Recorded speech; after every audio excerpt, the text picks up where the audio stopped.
प्रश्न 5 सरल कीजिए। प्रश्न 5 का पहला है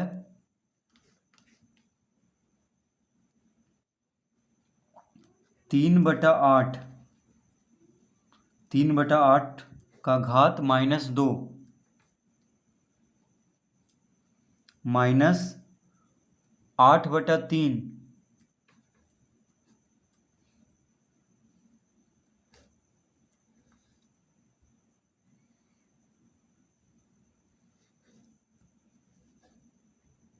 भागा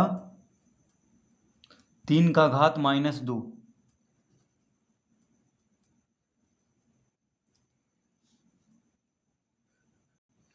तो प्रश्न क्या है? 3/8 का घात -2 माइनस 8/3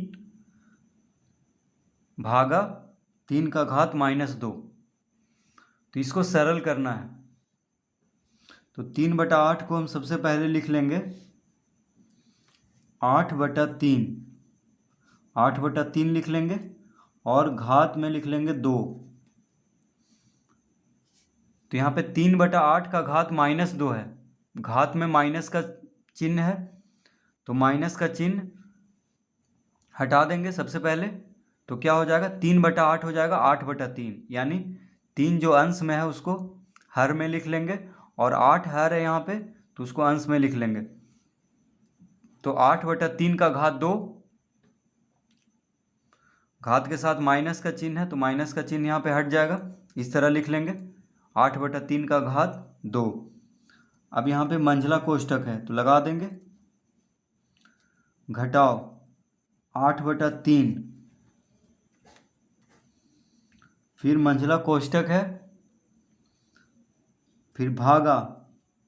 अब 3 का घात -2 है, यहाँ पे भी घात के साथ क्या है? माइनस का चिन्ह है। तो 3 का व्युत्क्रम, जैसे यहाँ पे 3/8 का व्युत्क्रम लिखे थे, उसी तरह 3 का व्युत्क्रम क्या हो जाएगा? 1/3। 1/3 का घात 2 हो जाएगा, यानी 3 को क्या लिख लेंगे? तो 3 यहाँ पे अंश में है और हर में क्या है? हर में कुछ नहीं है, तो 1 है यहाँ पे बटा में, 3 के बटा में 1 है, जिसको कि नहीं लिखते हैं। तो 1 को अंश बना लेंगे और 3 को हर, यानी 3 का व्युत्क्रम हो जाएगा 1/3। और यहाँ पे -2 है घात में, तो 3 का घात 2 हो जाएगा। तो इस तरह पहले हम लिख लेंगे इसको। अब 8 का वर्ग क्या होता है? 64। 8 का वर्ग क्या होता है? 64, 8 64। और 3 का वर्ग क्या होता है? 9 माइनस 8/3 लिख लेंगे। तो 8/3 पूरा पे वर्ग है 2, यानी 8 पे भी 2 वर्ग है और 3 पे भी वर्ग है 2, यानी 3 पे भी वर्ग है और 8 पे भी वर्ग है। तो 8 का वर्ग क्या होता है? 64 और 3 का वर्ग 9, इस तरह से लिख लेंगे। अब यहाँ पे मंझला कोष्ठक को लगा देंगे, भागा 1/3 का वर्ग है, यानी 3 का घात 2 है, तो इसको लिख लेंगे 1/3 का घात 2, यानी 3 का वर्ग क्या हो जाएगा? 9, 3 तिहाई 9, तो यहाँ पे लिख लेंगे 1/9। अब 64/9 में से 8/3 को घटाएंगे, तो 3 और 9 का लघुत्तम क्या हो जाएगा? 3 और 9 का लघुत्तम हो जाएगा 9। 3 और 9 का लघुत्तम क्या होगा? 9 हो जाएगा, क्योंकि 9 जो है 3 से विभाजित होता है, यानी 3 के पहाड़ा में 9 आता है, तो 9 ही इन दोनों का लघुत्तम हो जाएगा। तो 9 से 9 एक बार में कटता है, तो 64 गुना 1, 64 यहाँ पे लिख देंगे। माइनस का चिन्ह है बीच में, तो माइनस का चिन्ह देंगे। 3 से 9 3 बार में, 3 तिहाई 9, देखिए 3 से 9 3 बार में विभाजित होता है, तो 8 को 3 से गुना करेंगे, यानी 8 तिया 24,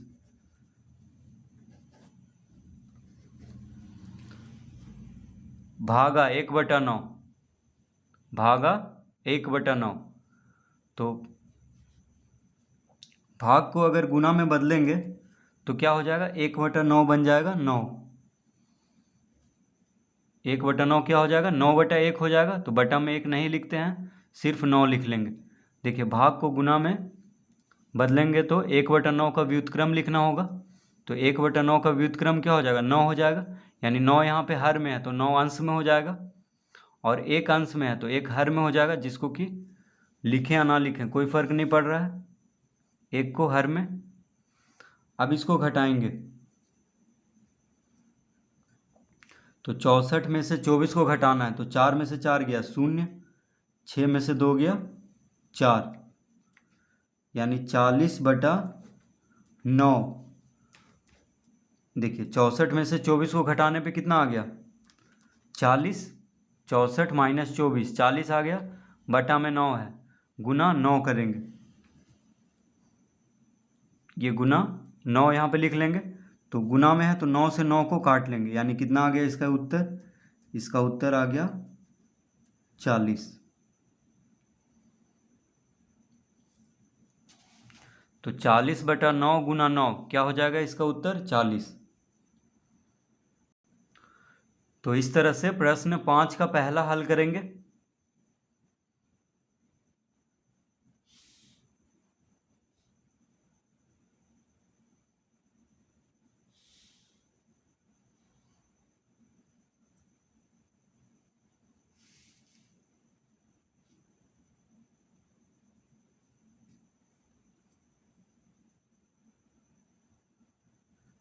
प्रश्न 5 का दूसरा,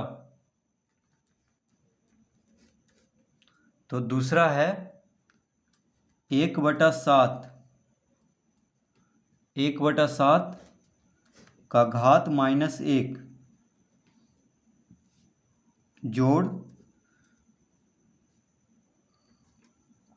1/6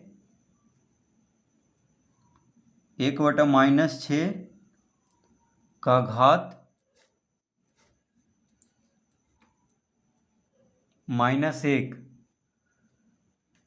जोड़ 1/5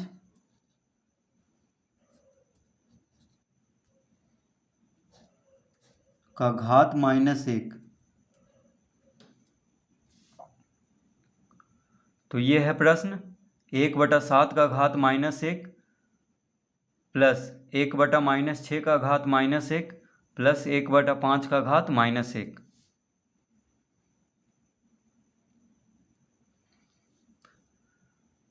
तो 1/7 का घात -1 है, घात में माइनस का चिन्ह है। तो सबसे पहले हम घात के साथ जो माइनस का चिन्ह है उसको हटा लेते हैं।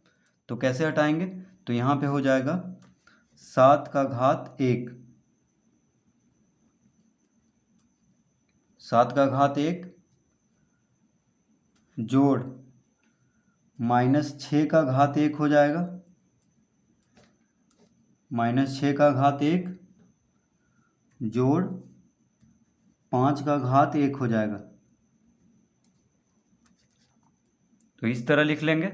ये कैसे होगा, क्योंकि यहाँ पे घात के साथ माइनस का चिन्ह है तो 1/7 को, यानी 1/7 का व्युत्क्रम लिख देंगे। 7 यहाँ पे क्या में हर है, 7 यहाँ पे हर है तो उसको अंश बना लेंगे 7 को, और 1 को हर बना लेंगे। तो 1 को हर में लिखें या ना लिखें कोई फ़र्क नहीं पड़ रहा है, तो सिर्फ 7 लिख देंगे। यानी 7 का घात 1 जोड़, यहाँ पे भी उसी तरह -6 हर में है तो उसको अंश में बना लेंगे, यानी -6 का घात 1 लिख लेंगे, क्योंकि यहाँ पे घात -1 है और 1 हर में हो जाएगा। यहाँ पे 1/5 है तो क्या हो जाएगा, 5 का घात 1 हो जाएगा, -1 है घात में, तो माइनस हटाएंगे घात में तो क्या हो जाएगा, 5 का घात 1, यानी 1/5 का व्युत्क्रम क्या हो जाएगा, 5। तो इस तरह लिख लेंगे। अब 7 का घात 1 क्या होगा, 7 जोड़ -6 का घात 1 क्या हो जाएगा, -6 जोड़ 5 का घात 1 क्या हो जाएगा, 5 हो जाएगा। इस तरह लिख लेंगे, क्योंकि घात 1 है तो बस कोई भी संख्या का अगर घात 1 है तो वही संख्या लिख देते हैं। तो इसके आगे 7 प्लस माइनस क्या होता है, माइनस, तो हम यहाँ पे माइनस देंगे 6, कोष्ठक हटा करके 6 लिख लेंगे, यानी प्लस माइनस माइनस हो जाएगा, तो 7 माइनस 6 प्लस 5। तो इसका उत्तर कितना आ गया? देखिए 7 में से 6 गया, तो 7 में से 6 घटाएंगे तो 1 आएगा, 1 और 5 को जोड़ देंगे यानी 6 आ जाएगा।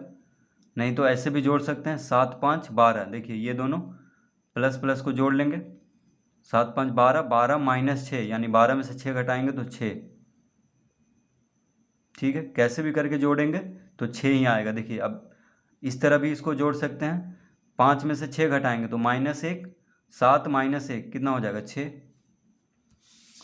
तो इस तरह से दूसरा हल करेंगे।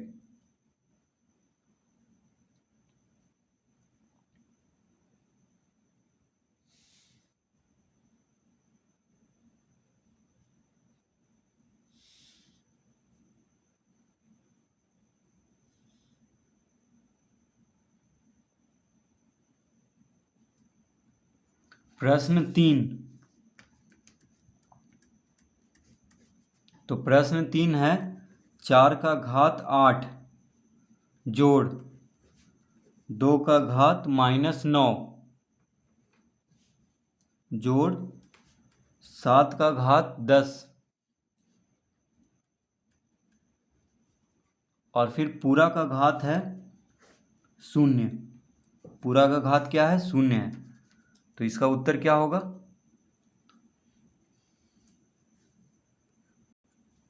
तो कोई भी संख्या पे अगर घात 0 हो, ठीक है, तो उसका उत्तर 1 लिख देंगे सीधा।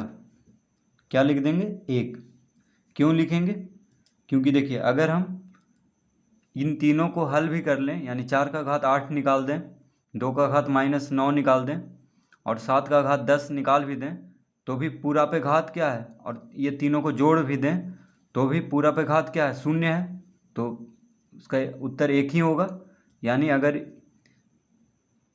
इन तीनों को का मान निकाल के अगर जोड़ दें और फिर क्या है? घात पूरा पे 0 है, तो 1 ही आ जाएगा, यानी इसको जोड़ने का कोई फ़ायदा नहीं है। तो सीधा इसका उत्तर क्या लिख देंगे? 1। क्योंकि घात 0 है, ये पूरा पे घात क्या है? 0 है इन तीनों पे। तो चाहे कितना भी बड़ा संख्या रहे, अगर घात 0 है उस पर, तो क्या लिख देंगे? 1 लिख देंगे। ठीक है, तो हमेशा याद रखना है कि अगर किसी भी संख्या पे अगर घात 0 है तो उसका उत्तर क्या आ जाएगा? 1 आ जाएगा। तो देखिए यहाँ से ये तीनों को छोटा कोष्ठक में बंद करके यहाँ पे घात 0 दिया गया है, तो इसका उत्तर क्या होगा? 1 होगा।